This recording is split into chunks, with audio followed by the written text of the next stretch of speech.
Welcome to Channel 17, the Town of Colony Government Channel.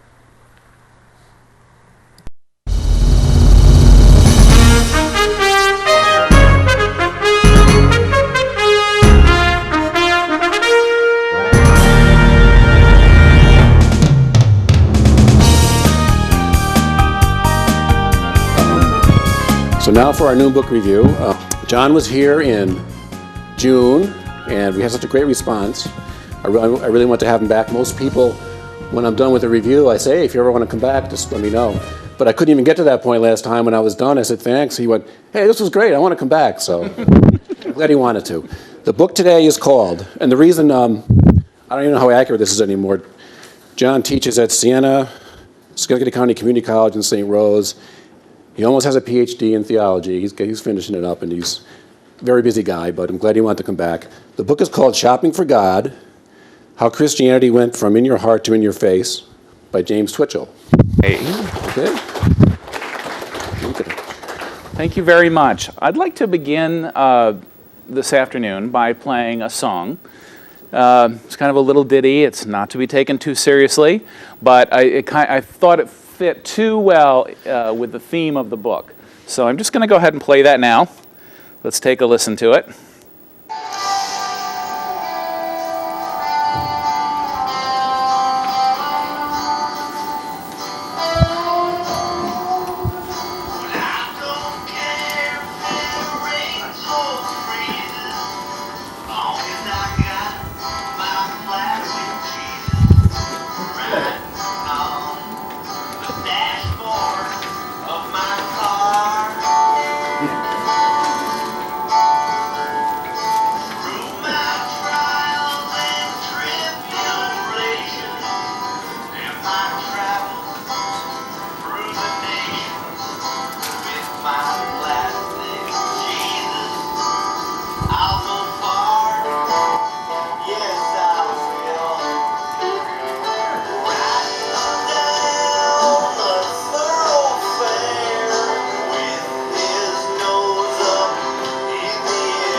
The reason why I chose to begin with this kind of little tongue-in-cheek song is because it is an image of Jesus in popular culture that we can all relate to, right? The little plastic Jesus that sits on the dashboard of a car. And if you haven't owned one, then at least you've seen someone who owns one, right? And it kind of brings out some of the fundamental issues that I think today's author really wants us to explore. Now, what I'd like to do today is I'd like to hit about 4 or 5 kind of major categories or ideas of thought that are contained in the book. The first one is really talking about the religious landscape of America. And I think we need to talk, I have a few, kind of pulled a few statistics from the book that I think are illustrative of kind of what is happening today and possibly indicates to some potential trends for the future. The second thing that I'd like to talk about is really religion and the marketplace, because that, in essence, is kind of the overarching issue that our author wants us to deal with. The third thing that I'm going to talk to you about is about what I like about the book. And then, of course, what I'm going to talk to you about next is what I don't like about the book, and some concerns that I have about the author's approach. And then, in particular, I want to address issues of gender when it comes to this book, because I think the author has some, I think, rather surprising things to say about what his input on gender is. So, during any of this, I'll certainly save time at the end for questions, but if there's something that I am not making clear to you that you're not understanding, you can always feel free to let me know. All right. As Joe said, I teach at Siena College. I teach religious studies also at Schenectady County Community College, and sometimes at St. Rose as well. Now, having said that, that is part of my background and how I approach this book from a perspective of religious studies. Okay. The second bit of my background, because we all have multiple hats to wear, is having run a business. Having run a business for about 16 years, and being very familiar with what customer relations are, how you attract new customers, what turns customers off, and how you have to approach, in a particular manner, potential customers. And I think it was interesting to me. I had not anticipated that that kind of part of my background would come into play when I read this book, but it really did. So I have to kind of fess up, this is not just from my religious studies background as well, okay? This is from a business perspective as well. Now, one thing I will say about our author is he doesn't hold any punches, all right? He tells us, first sentence in the book, this is not a book about God. All right, that's his opening statement, and he is telling us the truth. All right. What he's interested in talking to us about is the relationship between religion and the marketplace. And how has that changed? How has it stayed the same? How is it evolving? And how do we, in our culture today, begin to look at the at religion in the marketplace? Through what criteria do we use? What methodology do we look at? All right, so he's very interested in making clear that he doesn't approach this from a theological standpoint. Now, having said all that, I think one could read the book and probably slightly ascertain some of the author's viewpoints on the state of religion. What are some of his religious ideas? And at one point, he actually talks about them. So I can't say that this is a book that I would say, oh, I absolutely enjoyed everything in this book. No, I have some concerns. But this certainly is a book that presents a very contemporary issue, and an issue that will certainly become more and more important as we progress through this decade. All right. The first kind of topic that I want to deal with is talking about America's religious landscape. What we won't do here today is we won't be talking about kind of religious beliefs, the kind of the nature of religious beliefs, though I'm going to bring some of that in terms of what the author kind of approaches. But we're going to be talking about some of the facts and figures. Where are we? Where are we as a people, as a country? And where are we going? And I just pulled some of these statistics from the book very randomly, but just because I thought that they were particularly interesting. We could go through, and he gives a number of different studies about religious practices, religious beliefs, and they form quite a network in his argument. However, I'm just going to pull a couple that I thought were kind of particularly interesting. Now, 67% of Americans surveyed believe in the virgin birth of Jesus. That was interesting. 82% believe that Jesus is the Son of God. Of the people who never go to church, they vote 2-1 for the Democrats. And the church-going crowd votes 2-1 for the Republicans. 1 in 3 Americans have left one religious tradition. That to me is very telling. 1/3 of Americans believe in a non-personal God. I think that's very telling too. 3 times as many Americans believe in the virgin birth than in evolution. And Americans who never attend church, the number has risen from 12% in 1970 to 32% in 2002. And that's who never attend church. All right. Now, we do have to be somewhat careful of the statistics that we are, and the surveys that we're reporting. Because we all know, there are certain ways that you can ask a question so that you elicit a desired result. And I think we have to be honest, and we have to be careful about how we phrase things. And you have the subject of saying, if someone comes up to you and says, well, you go to church, well, your instinct is to say, well, of course I do, right? Because going to church for many of us is synonymous with kind of being a good person. It's kind of like saying to you, do you eat healthy? No, I eat like a slob, okay? So to a certain extent, we always have to be very careful and take a look at what these various questions are and what the figures are. Because it's the same thing when health experts go and they try to find out what people are eating, to use the metaphor a little bit further.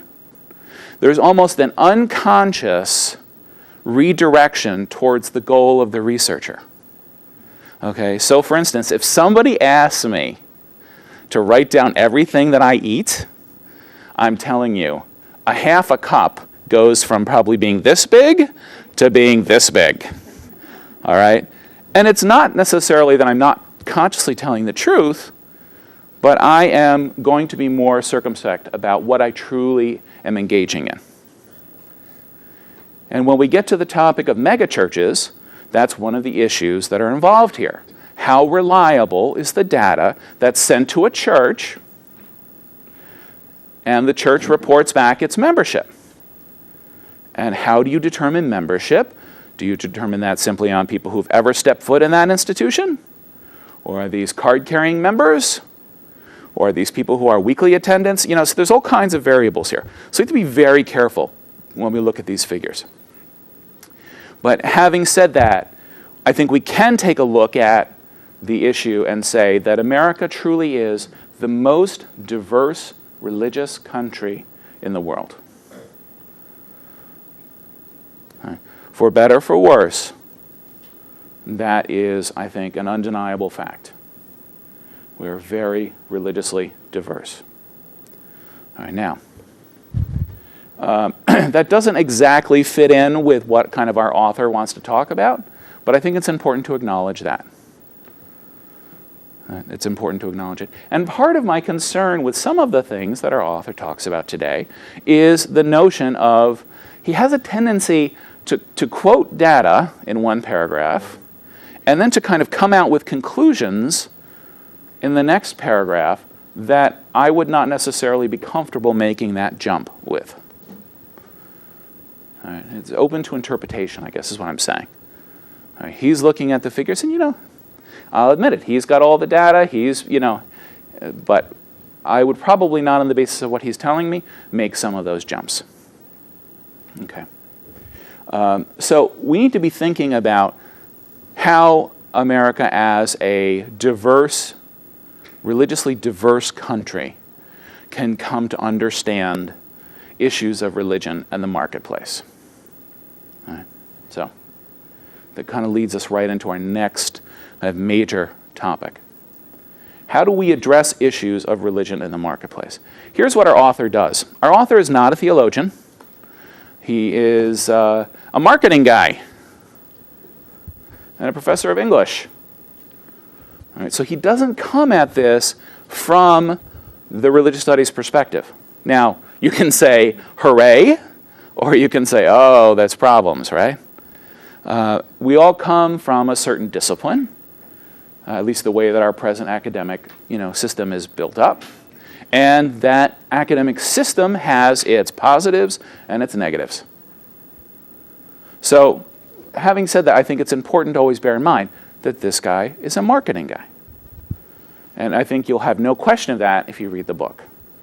because you are, in a sense, given many of kind of basic marketing premises, philosophies. I don't know how you would want to, almost thesis statements that you would kind of want to put out there in a basic marketing course. The general trend, one of the general trends that our author wants to address today is the decline of membership in what are called mainline Protestant denominations. And for any of you who looked at the New York Times today, there was an article in the New York Times about churches and synagogues in New York City that membership attendance is so low that congregations don't have the money to actually repair the structures. And so it becomes a real issue for that congregation. So on the one point, he wants to talk to us about the decline of membership in the mainline Protestant denominations. And then on the other hand, he wants to talk about the rise in evangelical Christianity and how that has affected how religion has played in the marketplace in the past. And then in particular, he wants us to talk about megachurches, but at the same time also keep in mind kind of what the advertising campaigns for some of the mainline Protestant denominations have engaged in and whether those are really working. Because I'm not a marketing guy, I probably will spend not that much time today talking about the marketing end of this, but really kind of picking apart some of the trends that he wants to talk about and pulling them aside into perhaps other disciplines. Now, I acknowledge that it's very difficult for us to begin to talk about a subject from many different perspectives. I'm the first one to acknowledge that. All right, particularly since this past year I've been teaching an interdisciplinary course at Siena. It's challenging. It's challenging. And I think in many ways that is one of my concerns with this book, because this is not a book that approaches this subject from a lot of different perspectives. Now, what's the advantage in that? Well, the advantage in coming from a single discipline or perspective is that you can pick apart the particular situation and break it down and apply whatever kind of academic, discipline kind of rules are out there and clearly apply it to the situation. What's the downside? The downside is, of course, that it can be reductionist in nature, so that everything gets so boiled down that it misses the inherent complexity of the situation. And I think that's one of the dangers that comes with this book. The author wants to apply a single set of standards, more or less, from a single discipline, to situations that I think are pretty darn complex. Now, not that he doesn't reveal kind of very interesting things in the process. That's very true. But what do we make of what he reveals for us is a whole other question. It's a whole other question. Okay. So I think we've got one kind of issue there about where our author is kind of coming from in this process. What he basically kind of comes forward and says during this book is he talks about what have the mainline Protestant churches lost. In other words, why aren't people going? Now, remember, look at the lens that he's looking through. He's not going to talk theology. He's not going to say, this is a cultural issue. Okay? He's talking much more about, from a marketing perspective, what used to be here that brought people here from a business perspective that's not here anymore. Now, it's interesting because, excuse me, I was suffering with a cold that my loving, adoring 7-year-old daughter brought home, and of course now she's better, and will take a few more days for me to get over it. But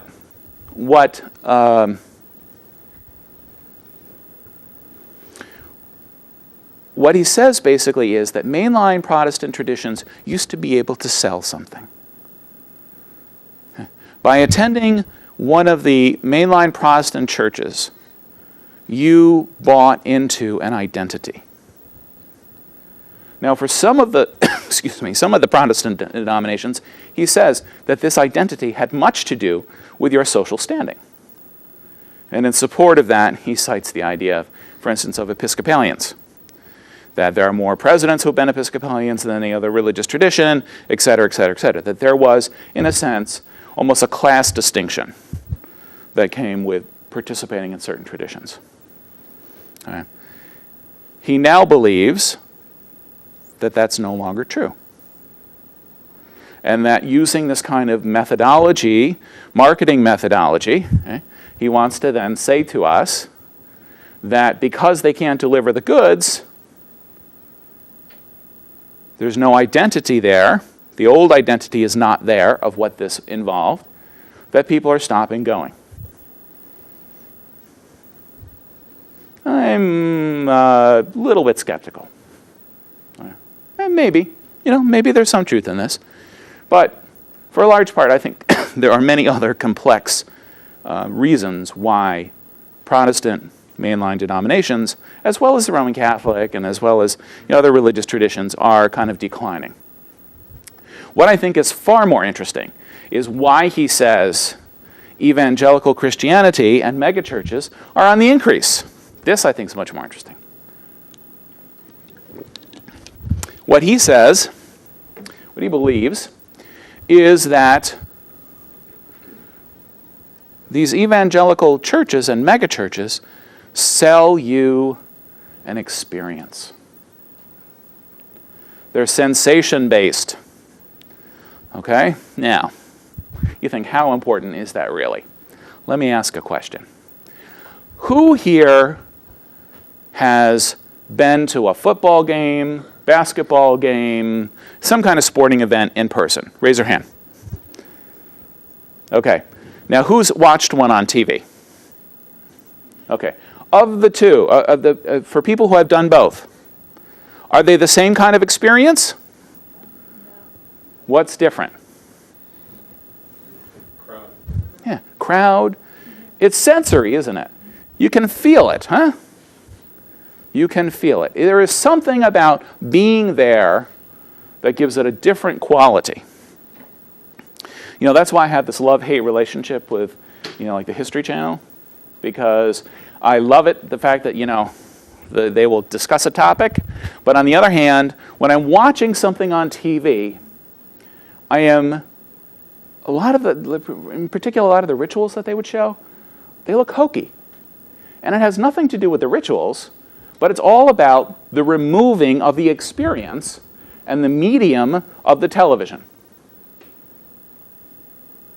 So I think to some extent, I think he's right on when he talks about the importance of the role of experience in religion. Now, he makes an interesting comment, and I thought this was particularly fascinating. He says, people don't want to go to church to hear about the visions of Joan of Arc. They want to have the visions of Joan of Arc. And I thought that's a lovely kind of sentiment. And I think there's some truth to it. I think there's some truth to it. Religion does not occur in a vacuum. And I would say to people, and even if it attempted to be a rather closed kind of circle, there would automatically still be changes that would occur over time with religious experience. But today, since we acknowledge that we're not living in some kind of vacuum, what do we have? We have, most of our existence is all about sensation. How the car drives, right? How the video game plays. Does anybody see the video game system Wii? Okay, my children are all after me to buy this thing, right? Well, we played it at a cousin's house, and it's not just the video game, but it's the physical interaction with the video game. that becomes very interesting. It's almost like the makers of the video game are attempting to incorporate this notion of sensation or experience to kind of go one level up on the video game pyramid. All right, now, so what do you need to produce a religious experience? That should become the, right, for any business majors out there, right, people, good old capitalists, what do you then need to produce this? He gives some very interesting statistics about budgets for megachurches. And of the megachurches that he studied, which again is a sampling, we have to say this, this is all kind of this author's research. We can't necessarily accept it as being normative for everywhere in the country, because that's not what he's writing. A large part of their budget has to go towards technology. So you have not just the good old hymnals, right, that we used to have when we'd go to church, and you would look at the book, but you would have on the screen the words to the hymn being sung. And he cites this really interesting one church that he goes to, in which he calls it a mixed church, right? The reason why he calls it mixed is, he says, because they sit in pews, they have hymnals, but they never use them. The words are on the screen. So it's like, this kind of old and new kind of experience.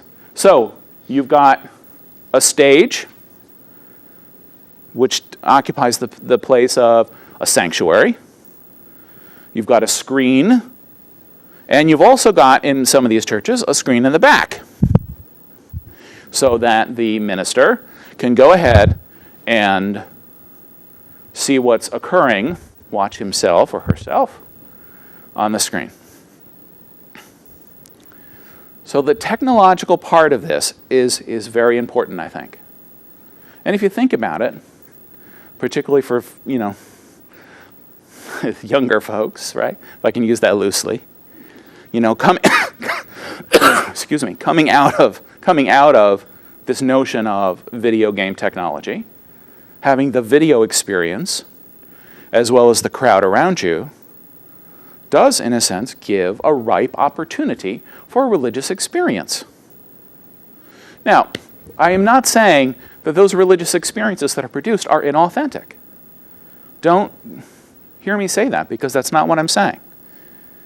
I think we have to look at our own sense of this to say, why can't technology help us produce a religious experience? Why should it just be biology? Right? Why should it just be our bodies or our senses? Why can't it be technology that helps us to produce a religious experience? Or at least set the setting for one to occur. All right. So it's very, I think it's fascinating. I think it's a fascinating idea that he's got here. Now, I think we can go ahead and spend a lot of time picking out some of the less, I shouldn't say it that way, the more kind of tacky, things that this author has seen during his travels, okay, to various churches. There's definite concerted marketing, not just from the churches themselves to grow, but also from outside influences. So he goes to one church where Chrysler had a post-service test drive. Okay? Well, think about it, though. Okay, we can snicker and laugh, but you know what? I'm telling you.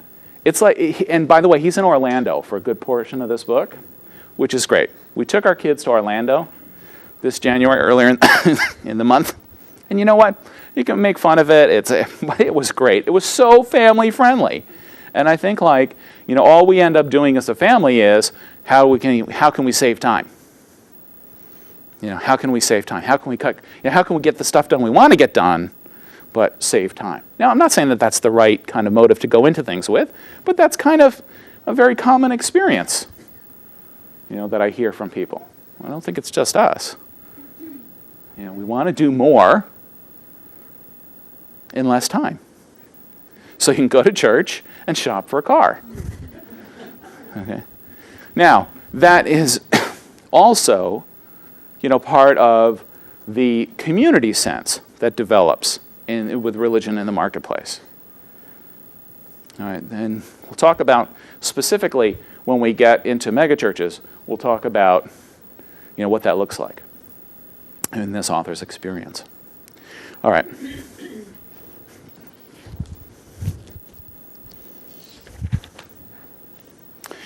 Now, because this guy is a marketing guy, he's a business guy and an English professor, he's very sensitive to watching what consumers do with products.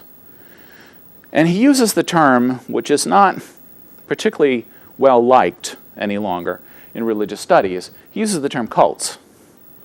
And I think because the term is a loaded term, all right, in other words, it comes with a lot of meaning behind the word, whether you see that as something positive or negative. But he does have a tendency to kind of use this word again and again. But he talks about non-religious cults, brands that attract people.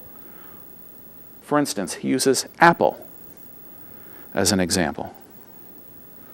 Right. And we can see that. All the Macintosh commercials, right? That everybody can probably, if they don't think too hard about, you can probably call to mind.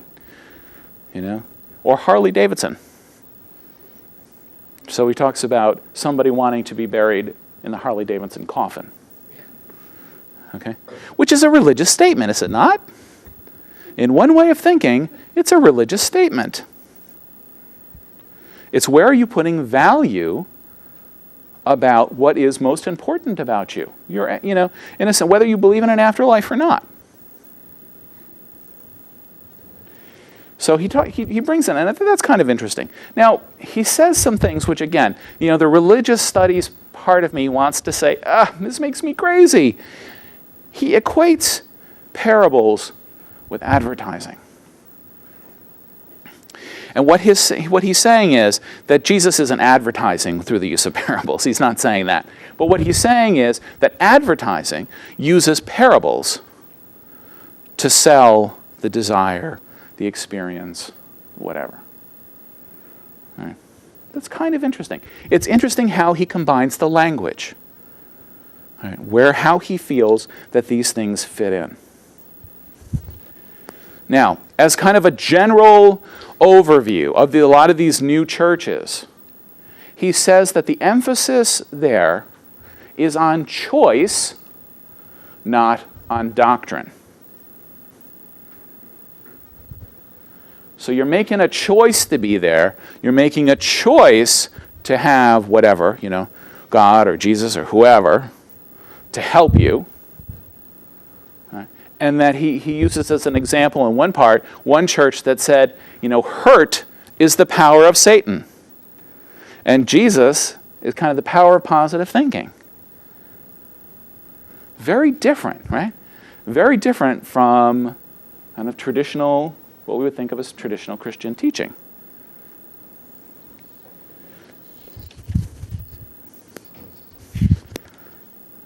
Now,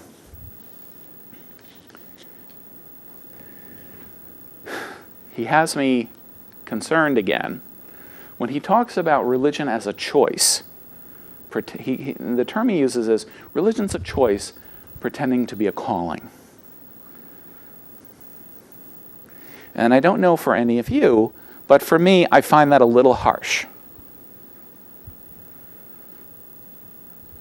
If we are willing to analyze people's consumer decisions, whether they are buying, widgets or whether they are buying something probably more meaningful, then I think we should be able also to bring into the equation some aspect of, how do we place a value on the non-material? How do we place a value, and how do we study that? How do we study the choices? And he goes on later to say about how people choose religion in a rational way. And I thought, what? I barely choose my tie in a rational way. Okay? My spouse can hold up 2 ties, or I can hold up 2 ties, and my spouse says, this tie goes better. And instantly, this tie just fades into oblivion.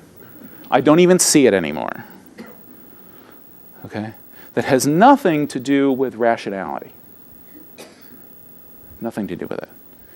And my sense is that if we are stuck in trying to figure out what's the rational dimension of religious experience, we're going down the wrong road. We're going down the wrong road. All right. I have until 1. Okay. Oh, yeah, right. Thanks, Joe. Joe knows I like to talk. So he's brave in saying that. Okay. Let's talk about megachurches. And then I want to have some discussion, too, I think.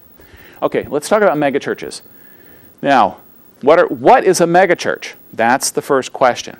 Now, the definition that he kind of uses in this is to say that megachurches are defined by 2,000 attendees per week. At once. Sorry? At once. Yeah. Okay, 2,000.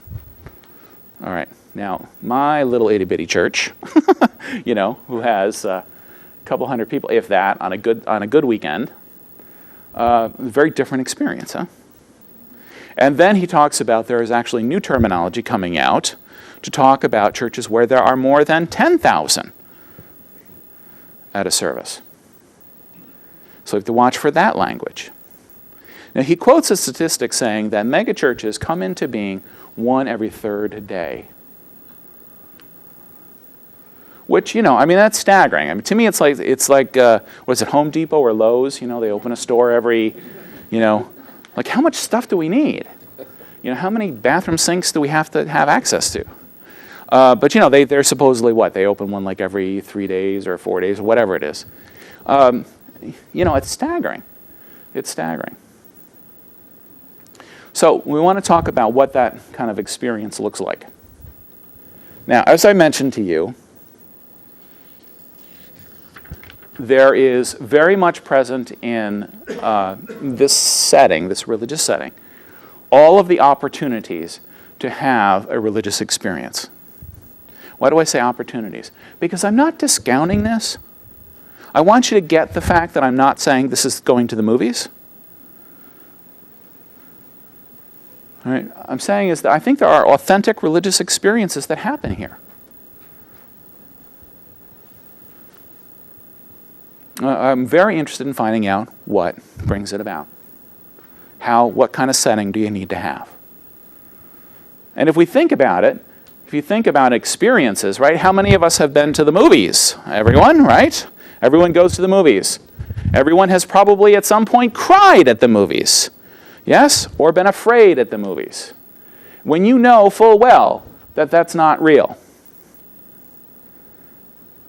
We have an 11-year-old who so desperately wants to believe that Harry Potter's real. Okay? And even though his friends might taunt him, when he comes home, he rides on his broom around the house. Okay? That movie's producing an experience for him.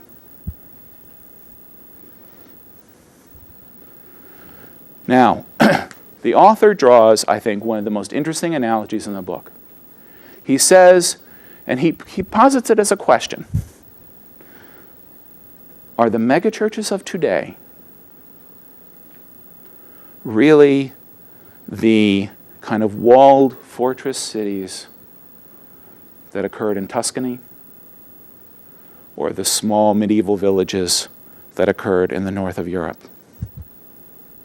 In other words, when you come in, it is enveloping, and you are part of this greater whole.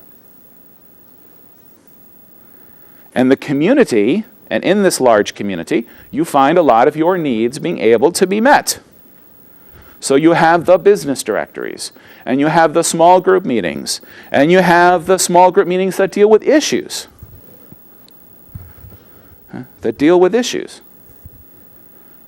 it's very self-sustaining, he says it feels. And I think that's an interesting analogy. I'm not sure that I totally buy it, but I think it's worth thinking about. It's worth thinking about for us. And my question then becomes, my reflection is, are we so desperate for that sense of belonging, for that sense of community? I think sometimes, and the author said something similar, that the closest thing we get to community is what we watch on TV. You know, the Cheers effect, right? Everybody wants to go to Cheers, you know? Right? You want to go into a place where you can sit down and have a beer, everybody knows your name, and you can, you know, talk about what happened that day.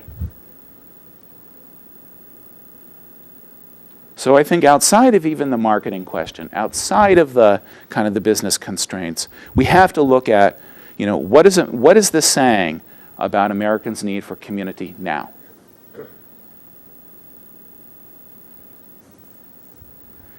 Now, most of his, I shouldn't say, a good portion of his research is done in Orlando, hence my Disney kind of comment.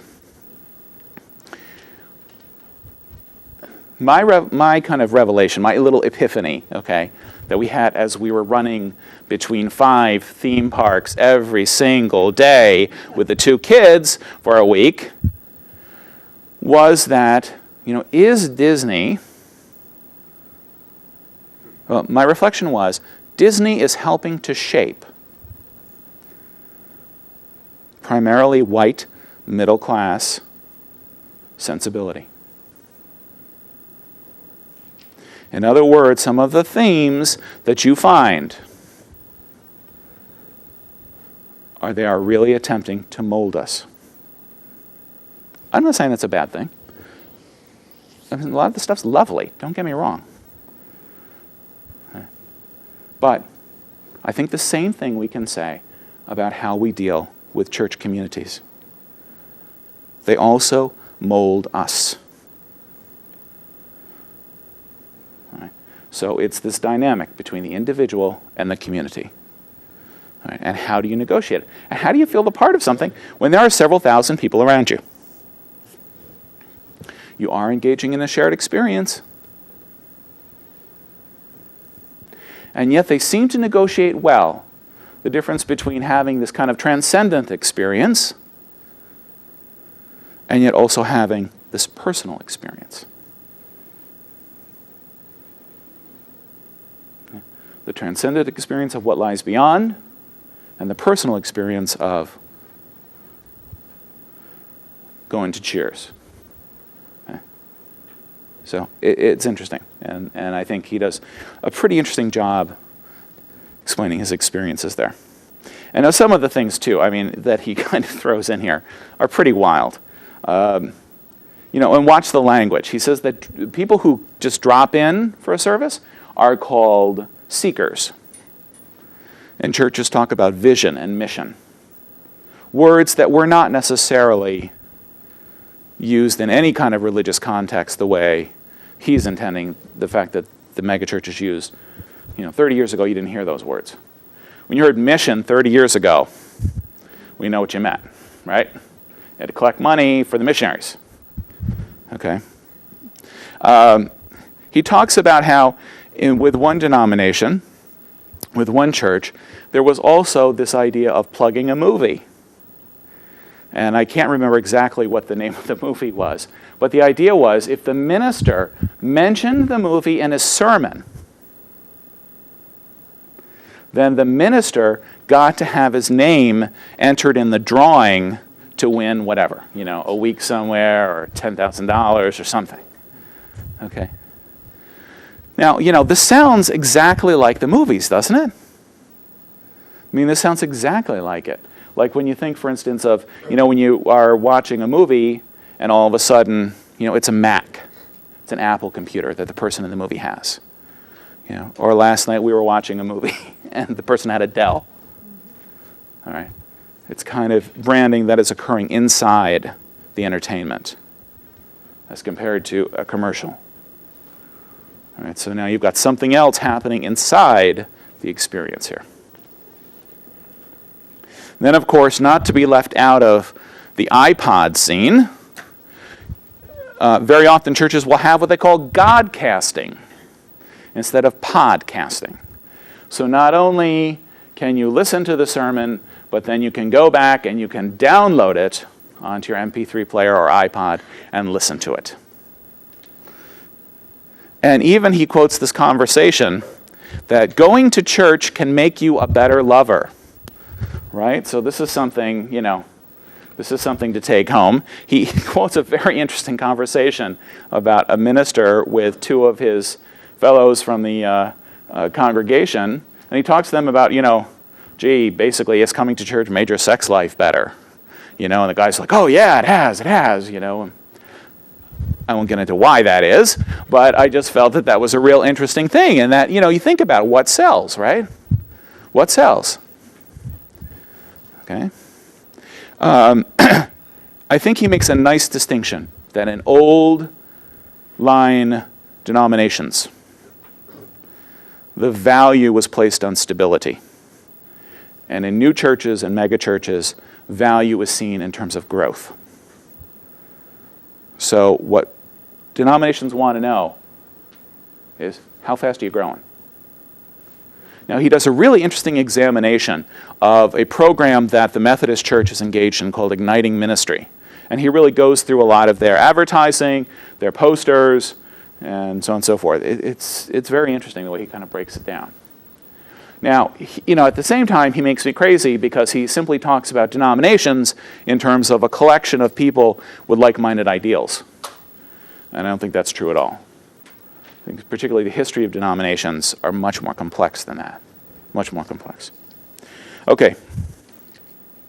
Let me get on to some of this, and then I will be quiet and let you guys ask any questions you have or share some of your experiences. All right, what do I like?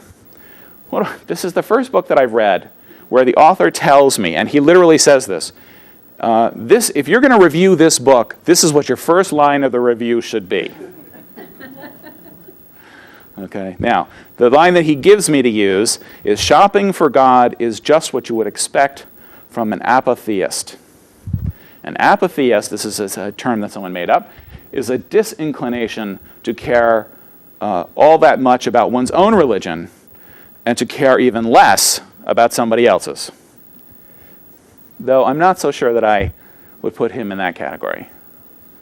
I think he has a position.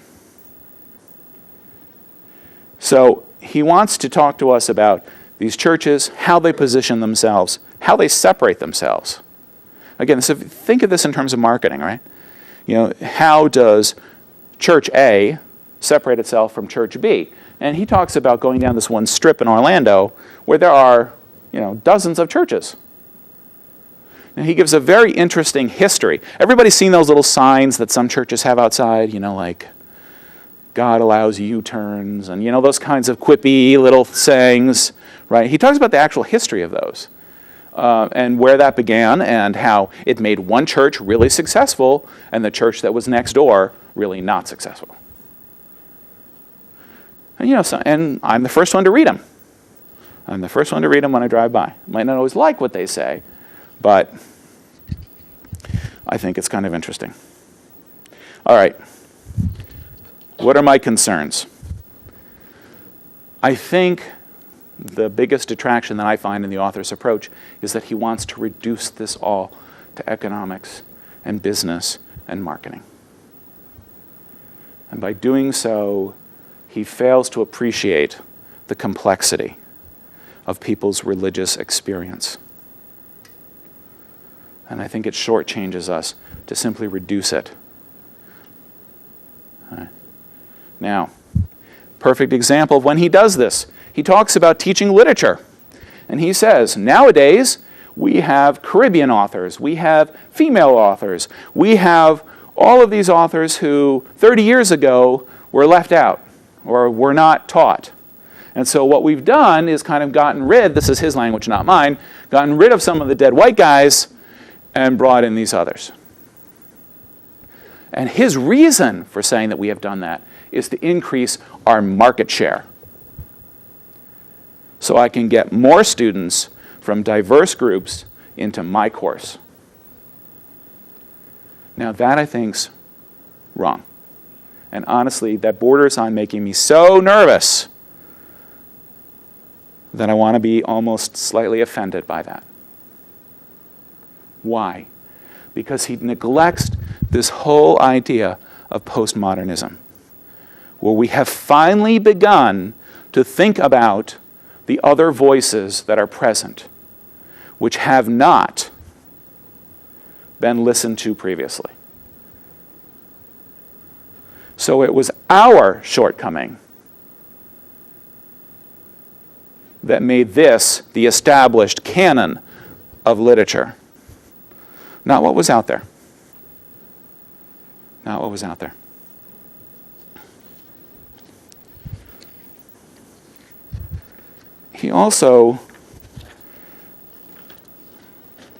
He says his main problem with going, the main problem, not his main problem, the main problem with going to church is that it's boring.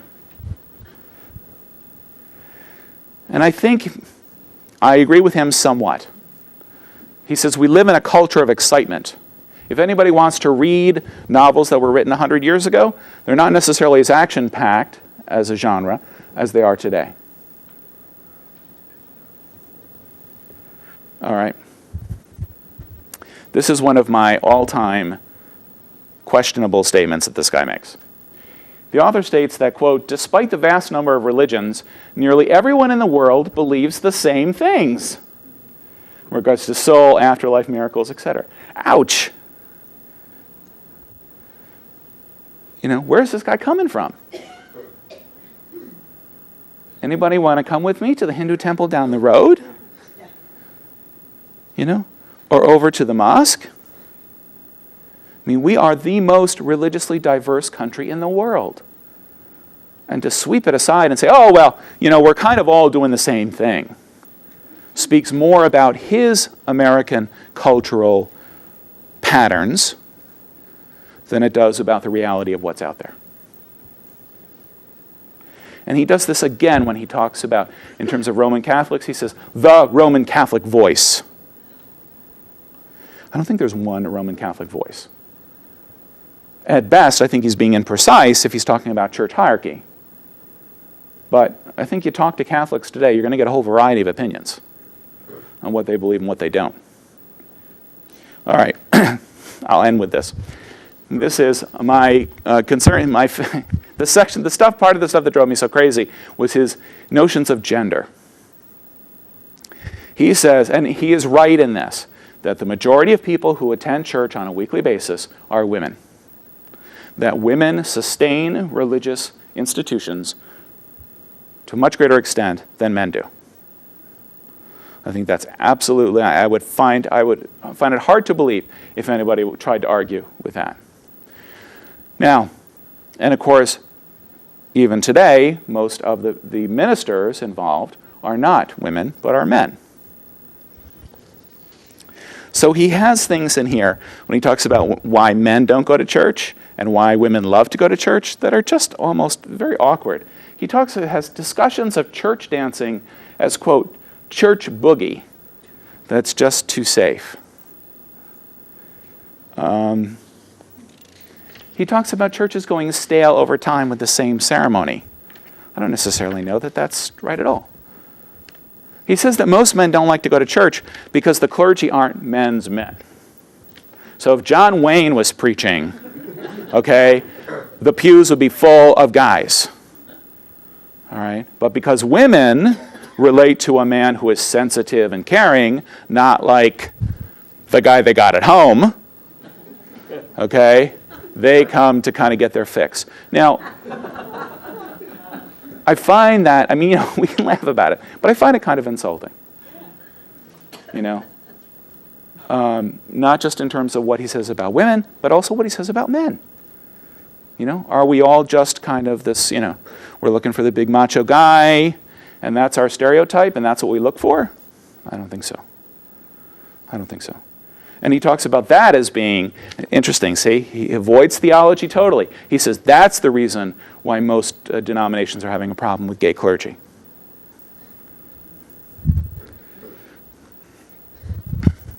Doesn't say anything about lesbian clergy, which there are quite a few of. Okay? All right. And then he talks about polygamy in certain religions as the first way of restoring male potency to the church. He's talking about this from a historical perspective, right? The whole question of Joseph Smith and the founding of the Mormon Church and so on and so forth. I think that's just awful. That's just awful. That would be much similar. He actually mentions the Shakers as well. Mother Ann is buried right out here by the airport, right? And kind of reduces what they accomplished in their communities, kind of being this, business model.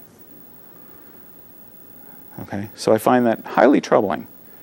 That he says. So, having said all that, I think the book is valuable in that it helps to give us a really interesting set of experiences of one author visiting a number of different churches, visiting and kind of analyzing their advertising campaigns. Because remember, what he's saying is the mainline Protestant churches tried to get on the advertising bandwagon.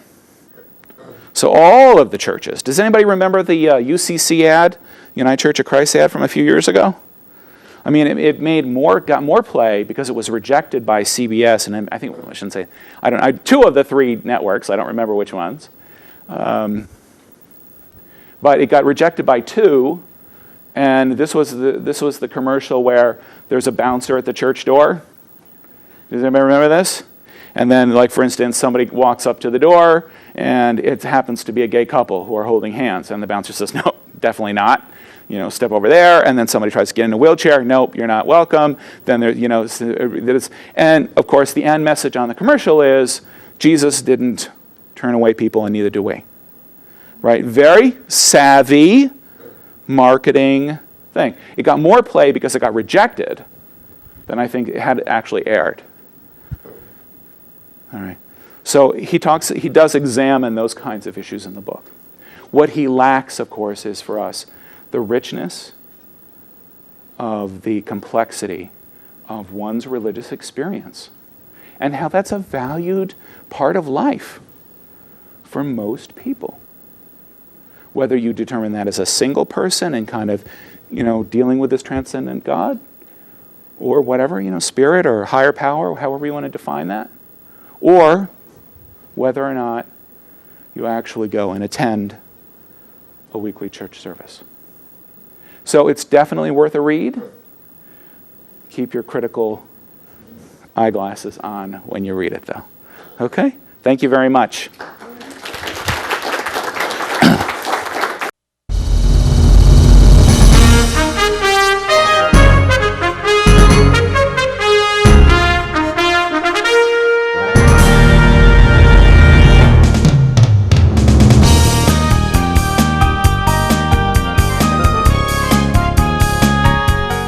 Welcome to Channel 17, the Town of Colony Government Channel.